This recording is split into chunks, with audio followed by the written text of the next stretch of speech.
हम लोग पहले remove to voice emphatic sentence पढ़ चुके हैं और आज हम लोग टेंस का स्ट्रक्चर पढ़ने जा रहे हैं। देखिए है क्या कि पहले आप लोग कुछ हमारे जो नए स्टूडेंट थे जो टेंस का स्ट्रक्चर, केस और पर्सन नहीं पढ़े थे, तो टेंस, केस और पर्सन, तो पर्सन तो लिखा चुके हैं, first person, second person, third person के बारे में भी पहले उसके बारे में जानकारी दे चुके हैं। और केस के बारे में nominative, objective, objective positive, positive, adjective, positive pronoun, इसके बारे में भी आप लोगों को बता चुके हैं। एम्फेटिक सेंटेंस पार्ट 2 में पढ़ा चुके हैं। तो मन में हुआ कि टेंस का अगर स्ट्रक्चर भी बता देते हैं, ऐसे मैं सबको लगभग मैं पढ़ा चुका हूँ, लेकिन कुछ नए विद्यार्थी के चलते मैं टेंस का स्ट्रक्चर भी बता देता हूँ। देखिए टेंस में पढ़ा नहीं रहा हूँ, सिर्फ टेंस का स्ट्रक्चर आपको मैं बता रहा हूँ।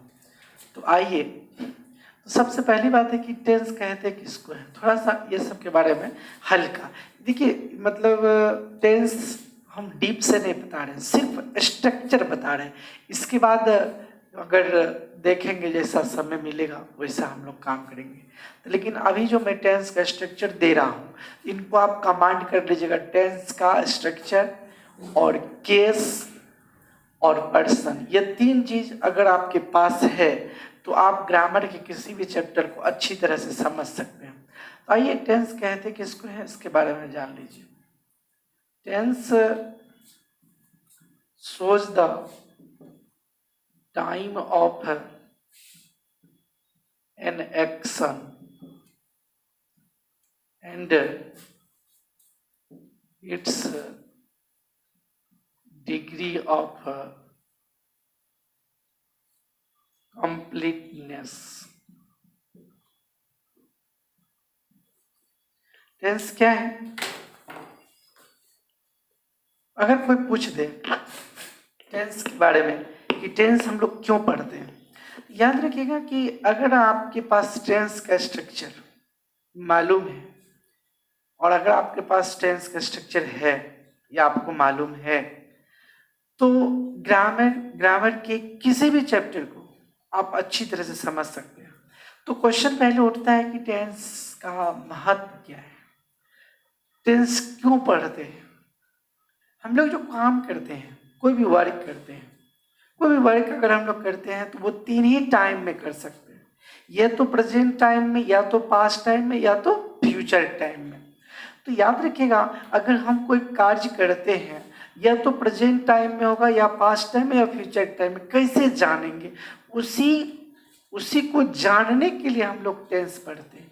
यहाँ पर लिखा है टेंस शोज, शो मतलब दिखाना, the time of an action, मतलब टेंस किसी भी कार्य के समय को दिखाता है।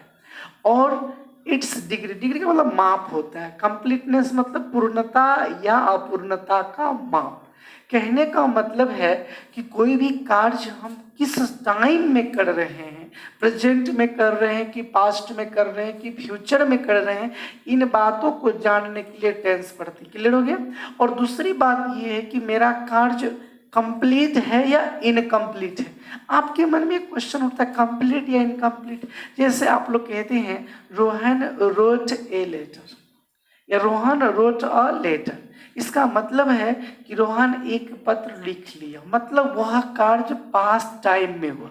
कैसे पता चला? तो टेंस पढ़े। तो टेंस क्या करता है? वर्ब के रूप को बतलाता है, वर्ब के रूप के माध्यम से किसी कार्य के समय को बतलाता है। तो हम इसके बाद मैं आप लोग को बताया कि जैसे इनकम्प्लीट के बारे में, जैसे रोहन इज रीडिंग, इसका मतलब क्या हुआ कि काम जारी है, रीडिंग मतलब पढ़ रहा है। इसलिए इनकम्प्लीट या कंप्लीट मतलब पूर्ण या अपूर्ण का भी बोध कराता है, किसी भी कार्य के समय को बतलाता है। लेकिन रियली टेंस जो समय को बतलाएगा, कैसे बतलाएगा? तो वर्ब के रूप के माध्यम से। वर्ब के रूप अगर हम लोग जान लेंगे तो किस टेंस का कौन सा रूप होता है, तो फिर दिक्कत नहीं रहेगा। Tense shows the time of an action and its degree of completeness. तो आइए हम लोग और आगे चलते हैं। तो टेंस कितने प्रकार के होते हैं मैं यहाँ पर मैं पहले ही बता दिया कि टाइम और टेंस वगैरह के बारे में मैं यहाँ पर नहीं बताने जा रहा हूँ, सिर्फ स्ट्रक्चर इसलिए बता रहा हूँ जैसे कि मैं अभी टेंस का स्ट्रक्चर बता देता हूँ तो जो वॉइस और रिमूव टू और एम्फेटिक सेंटेंस में पढ़ाया हूँ उसको आप पुनः देखेंगे तो बहुत अच्छी तरह से समझ में आ जाएगा। तो टेंस 3 प्रकार का सब लोग भी जानते होंगे, कोई खास नहीं है, सिंपल, प्रेजेंट टेंस, लेकिन इसको कमांड करना बहुत जरूरी है।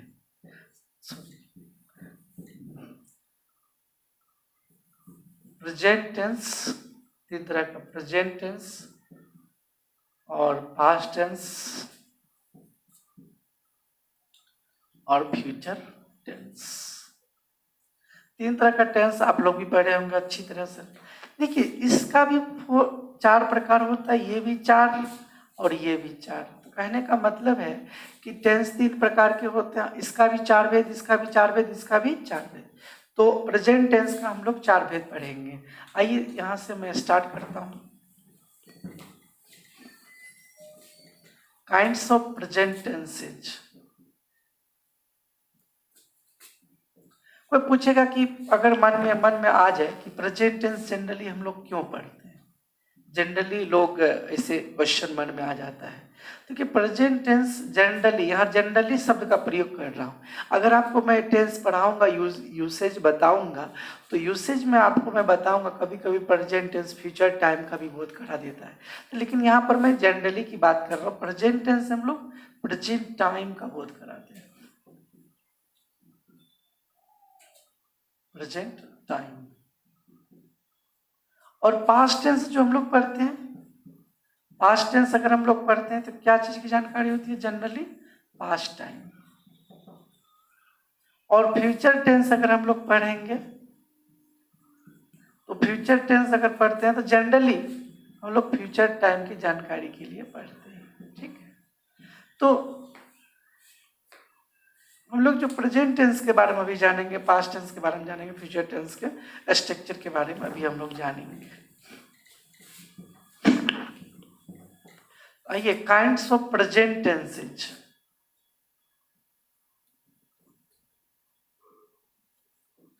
Kinds of present tenses.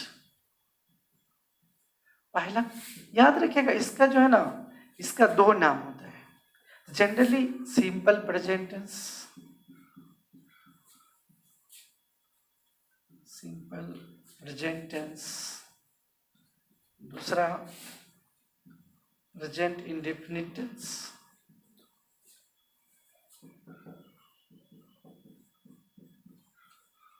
याद रखिएगा जनरली हम लोग सिंपल प्रेजेंट टेंस का प्रयोग ज़्यादा करते हैं, लेकिन दोनों मतलब दोनों नाम होता है, जिसका ज़्यादा प्रयोग करते हैं वहाँ हम डबल टिक लगा दिए हैं। तो यहाँ समझने की कोशिश कीजिएगा, सिंपल प्रेजेंट टेंस या प्रेजेंट इंडेफिनिट टेंस। दूसरा देखिए, इसका 3 नाम होता है, प्रेजेंट कंटिन्यूअस टेंस। इसका प्रेजेंट कंटिन्यूअस टेंस हम लोग ज़्यादा यूज करते हैं। इसके बाद प्रेजेंट इम्परफेक्ट टेंस और प्रेजेंट प्रोग्रेसिव टेंस। देखिए 3 नाम, present continuous tense, present imperfect tense और प्रेजेंट प्रोग्रेसिव टेंस, ठीक है। देखिए तीसरा प्रेजेंट परफेक्ट टेंस और चौथा present perfect continuous tense.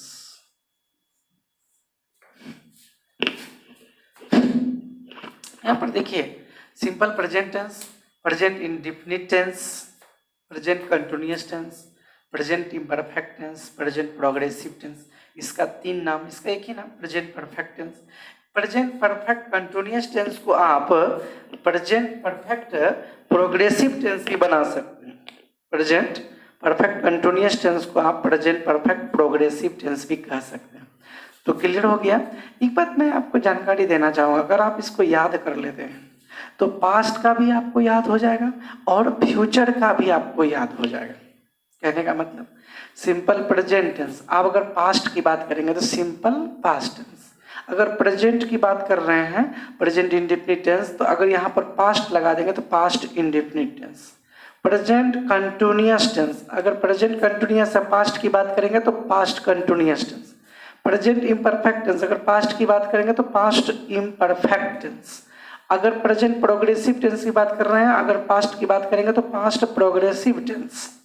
Present perfect tense है, अगर पास्ट की बात करेंगे तो past perfect tense. Present perfect continuous tense है, अगर हम लोग पास्ट की बात करेंगे तो पास्ट प्रेजेंट की जगह पर क्या करना है, past perfect continuous tense. Clear हो गया। अगर फ्यूचर की भी बात करेंगे यहाँ पर जैसे कि सिंपल प्रेजेंट टेंस है तो यहाँ पर क्या हो जाएगा, simple future tense, future indefinite tense, future continuous tense, future imperfect tense, future progressive tense, future perfect tense, future perfect continuous tense. कोई दिक्कत नहीं है। मतलब इसको याद कर लेने से आपका सब टेंस का जो चार भेद होता है सब याद हो गया। अब ज़्यादा परेशान होने की जरूरत इसमें नहीं है। तो आइए हम लोग चलते हैं नेक्स्ट। सबसे पहले हम लोग सिंपल प्रेजेंट टेंस के बारे में जानते हैं।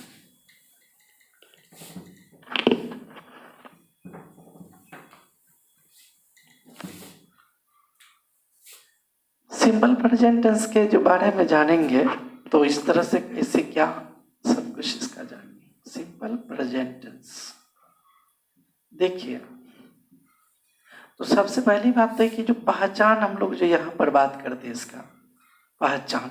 देखिए जो भी टेंस पढ़िएगा उसका जो आप ट्रांसलेशन बनाइएगा तो ट्रांसलेशन कैसे बनाइएगा, तो उसमें क्या होगा, उसका जो हिंदी के जो वाक्य होंगे उसके वाक्य के मुख्य क्रिया के अंत में आपको क्या लगा रहेगा, ता है, ये है, ये है, इस तरह से एटसेट्रा लगा रहता है। ता है, ती है, ते है, ता हूँ इत्यादि का मतलब होता है जो भी है वो सब लगा रहता है। अफर्मेटिव सेंटेंस का जो स्ट्रक्चर हम लोग बनाएंगे, आप कहिएगा अफर्मेटिव निगेटिव मतलब नहीं समझते हैं, तो याद रखिए किसी भी स्ट्रक्चर को, किसी भी टेंस का मतलब स्ट्रक्चर जो हम लोग बनाएंगे उसका जनरली 6 सेंटेंस बनेगा। कौन कौन बनेगा उसके बारे में बता देता हूँ। एक अफर्मेटिव सेंटेंस होगा, अफर्मेटिव सेंटेंस। दूसरा नेगेटिव सेंटेंस,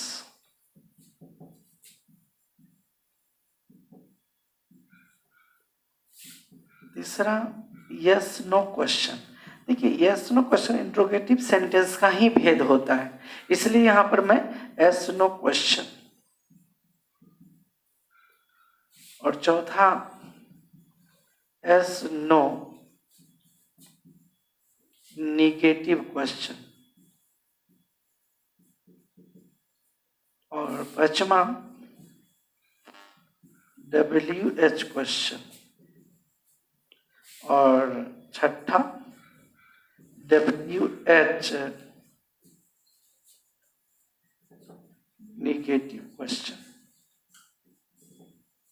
अब सोचिए कैसे बनाएंगे, किस तरह से, तो मतलब 12 टेंस हो गया, 12 टेंस के भेद। तो 12 टेंस के जो भेद है सबका 6 बनेगा। Formative, negative, yes no question, S no negative question, WH question, WH negative question. पूरा क्लियर हो गया।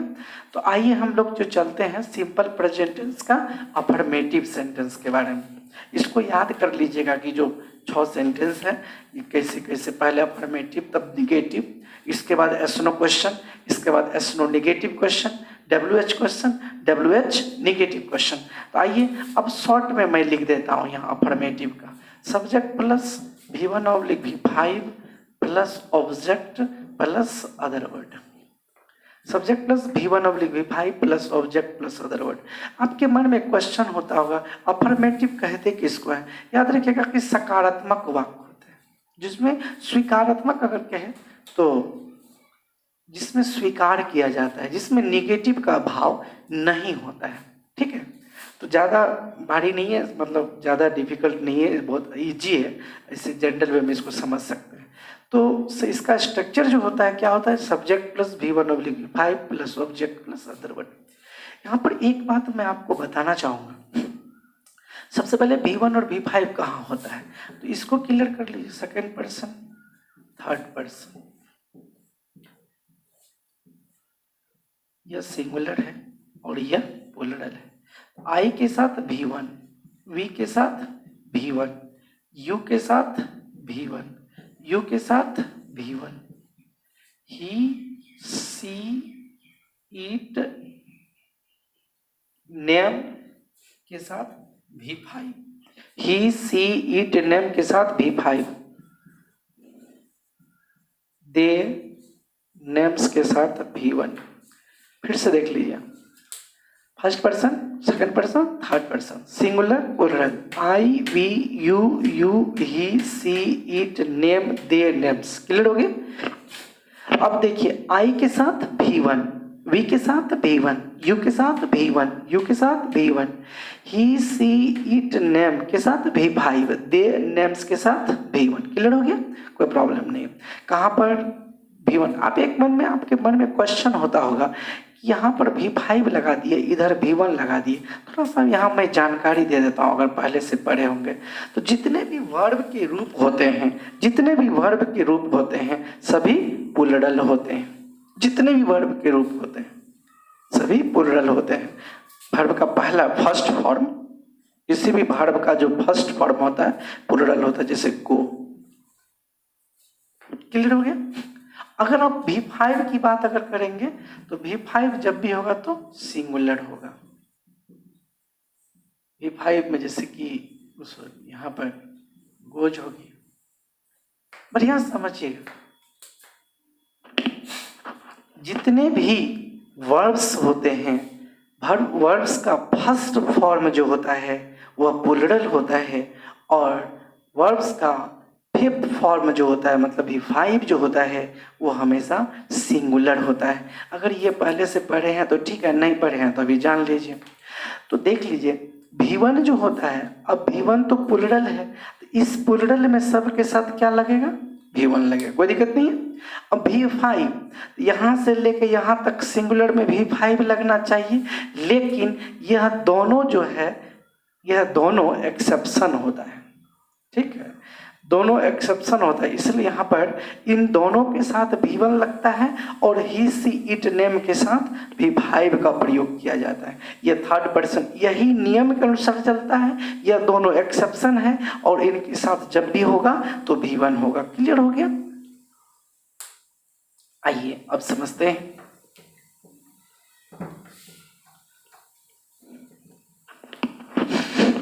देखिए यहाँ पर रोहन पटना जाता है।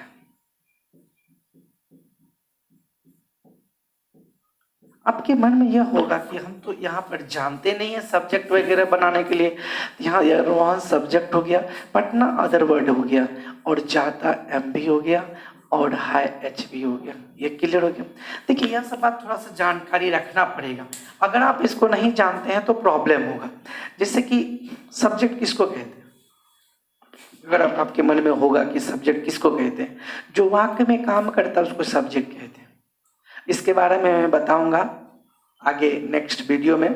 पटना जो यहाँ पर अदर वर्ड है, आपके मन में होगा कि पटना, यहाँ पर देखिए पटना को हम यहाँ पर पटना को प्रीपोजिशनल ऑब्जेक्ट भी कह सकते हैं, लेकिन यहाँ पर पटना प्लेस है जनरली। बाद में इंग्लिश में हम प्रीपोजिशनल ऑब्जेक्ट कह सकते हैं, लेकिन यहाँ पर अदर वर्ड, प्लेस को हम अदर वर्ड रखते हैं। जाता मेन वर्ब है, हाय HB है। क्लियर हो गया। अब हम लोग बनाते हैं। सबसे पहले बात है कि रोहन सब्जेक्ट पहले देना है, अब इसके साथ V1 की V5 देना। अभी क्वेश्चन आपके मन में राइज होता होगा, V1 देना है या V5। मैं अभी बताया था थर्ड पर्सन सिंगुलर नंबर के साथ क्या होगा, V5 का प्रयोग होगा, इसलिए यहाँ पर गोज हो गया। एक भाई साहब क्वेश्चन किए, सर HB कहाँ लगा है यहाँ पर, तो याद रखिएगा, एक यहाँ पर नोट करना होगा, बहुत जरूरी याद रखिएगा। सिंपल प्रेजेंट टेंस के अफर्मेटिव सेंटेंस में हेल्पिंग वर्ब का प्रयोग नहीं किया जाता है। एक बात तो क्लियर हो गई, सिंपल प्रेजेंट टेंस के अफर्मेटिव सेंटेंस में हेल्पिंग वर्ब का प्रयोग नहीं किया जाता है। यहाँ पर इज कुछ भी चीज नहीं कर सकते। कोई पूछेगा कि भाई ऐसा क्यों नहीं किए, तो उसको कहना होगा सिंपल प्रेजेंट टेंस के अफर्मेटिव सेंटेंस में हेल्पिंग वर्ब का प्रयोग नहीं किया जाता है। ये क्लियर हो गया। आपके मन में ये पहचान, देखिए किसी भी हिंदी वाक्य के मुख्य क्रिया के अंत में ता है, ती है, ते है, ता हूं इत्यादि लगा रहेगा, लेकिन कंडीशन क्या है, सब्जेक्ट होना चाहिए, मेन वर्ब होना चाहिए, ऑब्जेक्ट होना चाहिए, अदर वर्ड होना चाहिए। देखिए अदर वर्ड रहे नहीं, ऑब्जेक्ट रहे नहीं, सब्जेक्ट प्लस मेन वर्ब निश्चित रूप से रहना चाहिए। तो सबसे पहले सब्जेक्ट डालेंगे, सब्जेक्ट के बाद क्या करेंगे, एच भी। तो हमारे पास यहाँ पर मैं भी बताया कि सिंपल प्रेजेंट टेंस का फॉर्मेटिव सेंटेंस में हेल्पिंग वर्ब का प्रयोग नहीं किया जाता है, इसलिए यहाँ पर नहीं किए, गोज टू पटना। लेकिन एक और क्वेश्चन मन में आता होगा, यहाँ टू क्यों लगाए। तो याद रखिएगा, गो के बाद अगर प्लेस दीजिएगा और उससे डेस्टिनेशन का बोध होगा तो वहां पर टू लगाएंगे। ठीक है, तो यहाँ पर फिर से एक बार समझ लीजिए। एक बात मैं यहाँ पर और भी जानकारी देना चाहूंगा, अगर किसी वाक्य में कर्ता, कर्म, अनुशब्द और मुख्य क्रिया, मुख्य क्रिया में क्या सब लगा रहेगा, ता है, ती है, ईटीसी, ता है, ती है, ईटीसी कर देते हैं, और हाय हूँ, ईटीसी लगा रहेगा। मतलब कहने करता है, ती है, ये सब लगा रहेगा। अगर कर्ता, कर्म, अनुशब्द, मुख्य क्रिया में ता है, ती है, ते हैं इत्यादि लगा रहेगा। हम यहाँ पर ये बताने का जरूरत नहीं थी, लेकिन फिर भी जो विद्यार्थी बहुत कमजोर होंगे, कर्ता, कर्म, अनुशब्द, मुख्य क्रिया, अगर कर्म और अनुशब्द नहीं भी रहे, ता है, ती है, सब्जेक्ट अगर रहे, तो मात्र हम लोग तो उससे भी पता कर सकते हैं कि यह मेरा सिंपल प्रेजेंट टेंस का वाक्य है। लेकिन मैं आपको एक चीज जानकारी देना हूं कि मैं सिर्फ सिंपल स्ट्रक्चर बता रहा हूं, इसके बाद टाइम एंड टेंस बढ़ाऊंगा। सिर्फ आप अगर इसको कमांड कर लेते हैं तो टाइम एंड टेंस बढ़ाने में और भी आनंद आएगा और अच्छी तरह से आप समझेंगे। तो एक बार पुनः देख लीजिए, सिंपल प्रेजेंट टेंस है, structure number first, simple tense का पहला हम लोग जान रहे हैं। इसका पहचान जो है ता है, ती है, ते, वाक्य मुख्य क्रिया के अंत में ता है, ती है, ते इत्यादि लगा रहा था, किसी भी वाक्य मुख्य क्रिया के अंत में सिंपल प्रेजेंट टेंस का। इसमें क्या है, पहले कर्ता, कर्म, अनुशब्द, मुख्य क्रिया यह लगा रहना चाहिए। इसका जो स्ट्रक्चर होता है subject plus V1 V5 plus object plus other word होता है। क्लियर हो गया। अब V1 V5 कहाँ लगाएंगे ये भी बताए, third person singular number V5 लगाएंगे, अन पर्सन के साथ V1 लगाएंगे, अन पर्सन्स के साथ V1 लगाएंगे, इसके बाद ऑब्जेक्ट प्लस अदर वर्ड देंगे। एक बात, दूसरी बात यह भी बताया कि सिंपल प्रेजेंट टेंस का अफर्मेटिव सेंटेंस में हेल्पिंग वर्ब का प्रयोग नहीं किया जाता है।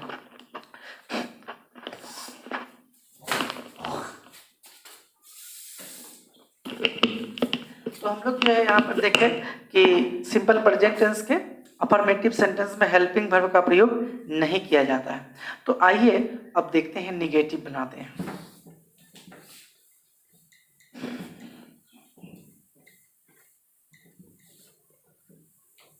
निगेटिव कैसे बनाएंगे, निगेटिव बनाने के लिए क्या करना होगा, सबसे पहली बात तो कि निगेटिव बनाने के लिए कोई हेल्पिंग वर्ब लगाना होगा।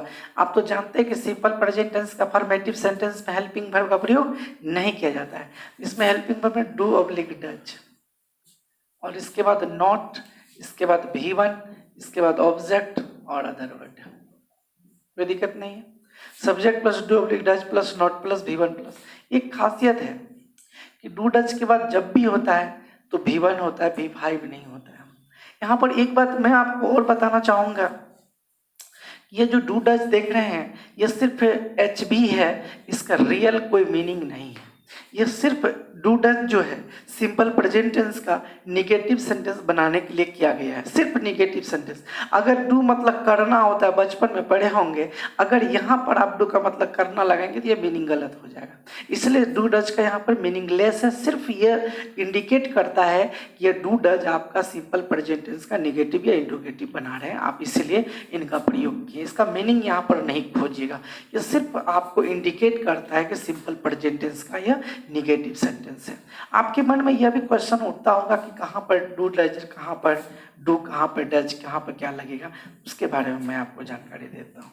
ये तो आप जानते हैं ये सिंगुलर है और ये प्लूरल है। आई के साथ डू, वी के साथ डू, यू के साथ डू और यू के साथ डू और ही, सी, ईट, नेम के साथ है डज और दे, नेम्स के साथ डू, कोई दिक्कत नहीं है। फर्स्ट पर्सन सिंगुलर नंबर आई के साथ डू, प्लूरल नंबर वी के साथ डू, यू के साथ डू, यू के साथ do, he, she, it, name के साथ डज, दे, नेम्स के साथ डू, कोई दिक्कत नहीं है। आइए हम लोग बनाते हैं इसका नेगेटिव सेंटेंस। जैसे वह पढ़ना नहीं जाता है, वह पढ़ना नहीं जाता है। ही, अब तो जानते हैं कि हेल्पिंग वर्ब देना होगा। He does not go to Patna, पूरा क्लियर है, कोई दिक्कत नहीं है। तो क्या किए, पहले सब्जेक्ट दिए, सब्जेक्ट के बाद क्या दिए, एच भी, मतलब हेल्पिंग वर्ब डू डज। तो अगर नेगेटिव सिंपल प्रेजेंट टेंस का बनाइएगा तो उसमें क्या होगा कि हेल्पिंग वर्ब निश्चित रूप से लगेगा। हेल्पिंग वर्ब के बाद तब क्या कीजिएगा, नोट लगाइएगा, इस तरह से बनाइएगा। तो आइए इसका एस नो क्वेश्चन हम लोग देख लेते हैं।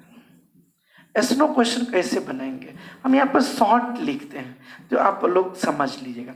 तो ये पहला तो ए नंबर था, बी अब C, S no question. S no question के लिए देखिए सबसे पहली बात है कि निगेटिव सेंटेंस का डेफिनेशन तो मैंने बताया। तो that sentence which refers to the negative sense is called the negative sentence, मतलब वह वाक्य जिससे नकारात्मक भाव का बोध होता है उसे नेगेटिव सेंटेंस कहते हैं। अब एस नो क्वेश्चन के बारे में आपके मन में होगा कि कैसे, पहली बार तो जो पहली बार पढ़ रहे हैं, जो पहले से पढ़े हैं, जो देखिए ये जो मैं बता रहा हूँ, ये बीच में ये जो टाइम एंड टेंस का जो स्ट्रक्चर मैं बता रहा हूँ, जो हमारे जो पहले पढ़ चुके हैं तो उनके लिए तो वे तो तैयार हैं ही, वे तो पहले से पढ़ ही चुके हैं। लेकिन जो स्टूडेंट इसमें अब पहली बार जुड़ रहे हैं, जैसे कि जो अदर बैचेस के स्टूडेंट थे जो स्ट्रक्चर नहीं पढ़े थे, तो उनके लिए मैं यह चीज़ बता रहा हूँ। इसलिए कि अगर मैं आगे कल क्लास बताऊँगा, जैसे कि नरेशन बताऊंगा या किसी भी तरह का और चैप्टर में बताऊंगा, तो उनको समझ में नहीं आएगा। इसलिए मुझे ये बीच में स्ट्रक्चर बताना पड़ा और फास्ट करके मैं इसको बता देता हूँ, जो कि हमारे जितने भी मतलब स्टूडेंट है सब एक जैसा हो जाएंगे, फिर पढ़ने में मन पूरा लगेगा। आइए एस नो क्वेश्चन में क्या होता है, सबसे पहले एस नो क्वेश्चन का हिंदी का वाक्य देख लीजिए। क्या करता प्लस कर प्लस अन्य शब्द, यहाँ पर मैं डॉट डॉट दे देता हूँ क्योंकि मतलब अन्य शब्द रहेगा, ता है, ती है, ते हैं, ये सब लगा रहेगा, तो आप समझ लीजिए। तो अब एक बात है, स्नो क्वेश्चन में जब भी होता है तो क्या कहाँ होता है, कर्ता के पहले होता है। जब भी होता है तो कहाँ होता है, कर्ता के पहले होता है। अब एक क्वेश्चन आपके मन में, स्नो क्वेश्चन कहते किसको है, देखिए स्नो क्वेश्चन इंट्रोगेटिव सेंटेंस का ही भेद होता है। वह इंट्रोगेटिव सेंटेंस जिसका आंसर एस या नो में होता है।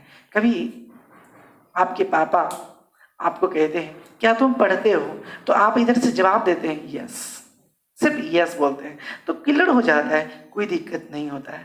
तो आप अगर कह देते हैं नो तो भी क्लियर हो जाता है, आपको कुछ बोलने की जरूरत नहीं है। वह इंट्रोगेटिव सेंटेंस जिसका उत्तर यस या नो में होता है उसे यस नो क्वेश्चन कहते हैं। तो याद रखिएगा यहाँ पर जैसे कि क्या वह पढ़ता है, क्या वह पढ़ता है। अब एक क्वेश्चन आपके मन में होगा, यस नो क्वेश्चन में हम क्वेश्चन मार्क दिए हैं, याद रखिएगा क्या वह पढ़ता है। अब एक क्वेश्चन है तो क्या कहाँ है, कर्ता के पहले। तो देखिए याद रखिएगा अगर कभी भी सब्जेक्ट के पहले क्या लगा रहेगा तो वह यस नो क्वेश्चन होगा। इसको कैसे बनाएंगे उसके बारे में यहाँ पर मैं बता देता हूँ कैसे बनाना है। तो सबसे पहली बात है कि यस नो क्वेश्चन का जो स्ट्रक्चर है वो कैसे बनाइएगा उसको देखिए। सबसे पहली बात है कि डू ऑब्लिक डज जो आपका एच भी है उसको क्या करना है, सब्जेक्ट के पहले रखना है। अभी आपको मैं बताया था कि सिंपल प्रेजेंट टेंस में हेल्पिंग वर्ब नहीं होता है अफर्मेटिव में, लेकिन नेगेटिव या इंट्रोगेटिव जब बनाइएगा तो उसमें हेल्पिंग वर्ब देना पड़ेगा, और हेल्पिंग वर्ब जो देना पड़ता है तो वो डू या डज होता है। अगर एसनो क्वेश्चन का वाक्य बनाइएगा, कर्ता के पहले अगर क्या रहेगा तो क्या करना है, तो सब्जेक्ट के पहले डू ऑब्लिक डज दे देना है। जैसे कि नेगेटिव बनाए थे subject plus do oblique does plus not plus V1 plus बनाए थे, सब्जेक्ट के बाद जो डू ऑब्लिक डज उसको क्या करना है, पहले रख देना है। Do oblique does plus subject plus not नहीं तो V1 plus object plus other word. ये सुनो क्वेश्चन बता रहा हूं, जिससे क्या हुआ नहीं पढ़ता है, क्या हुआ नहीं पढ़ता है। यहां देखिए डज ही नॉट रीड।